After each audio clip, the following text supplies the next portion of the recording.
พื่อรับประกันให้แก่การจัดตั้งปฏิบัติหน้าที่เวียงงานป้องกันชาติป้องกันความสงบและการก้าเกียมจัดตั้งเฉลิมฉลองวันชาติที่2ธันวาคมรอบ50 ปีให้มีความสงบปลอดภัยและเป็นขบวนเบิกบานม่วนซื่นที่เต็มไปด้วยเนื้อในและความหมายอันลึกซึ้งดังนั้นวันที่20เดือนตุลานี้กองพลที่1ได้เอกภาพฮัดแอบทาจังหวะบาทก้าวการเคลื่อนเน่งของแต่ละภาคส่วนเพื่อก้าเกียมดำเนินการฮัดแอบอย่างเคลื่อนทับทั้งไกล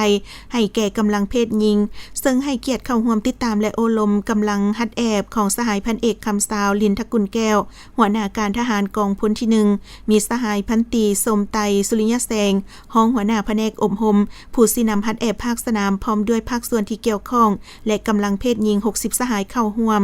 ภายหลังสำเร็จการฝึกซ้อมฮัดแอบสหายพันเอกคำสาวลินทกุลแก้วได้มีคำเห็นซี่นำและโอลมก่อนอื่นสหายได้กล่าวแสดงความย่องยอสมเสยบรรดาสหายที่ได้เอาใจใส่ในการฝึกซ้อมกาเกียมฮัดแอบอย่างเคลื่อนทับทั้งไกลของกำลังเพศหญิงในครั้งนี้ซึ่งสหายได้ยงให้เห็นกำลังเพศหญิงในกองทัพประชาชนลาวแมนกำลังหนึ่งที่มีบทบาทสำคัญที่ได้เคียงบ่าเคียงไหลกับกำลังเพศชายในขบวนการต่อสู้ปลดปล่อยชาติต้านจักรพรรดิลาเมืองขึ้นแบบเก่าและแบบใหม่และยังสามารถก้าเกียมเป็นกำลังไฟสำรองให้แก่กำลังทหารราบวิสาเฉพาะเหล่าหบอื่นๆอีกด้วยพร้อมเดียวกันนั้นสหายยังได้เน้นหนักให้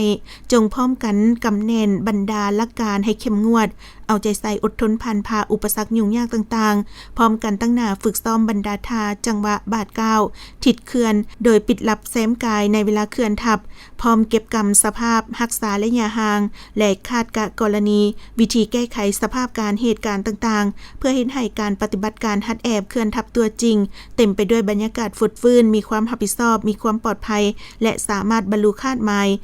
จากนั้นคณะซี่นำแต่ละกำลังฮัดแอบก็ได้แลกเปลี่ยนคำเห็นเพื่อเป็นเอกภาพด้านเนื้อใน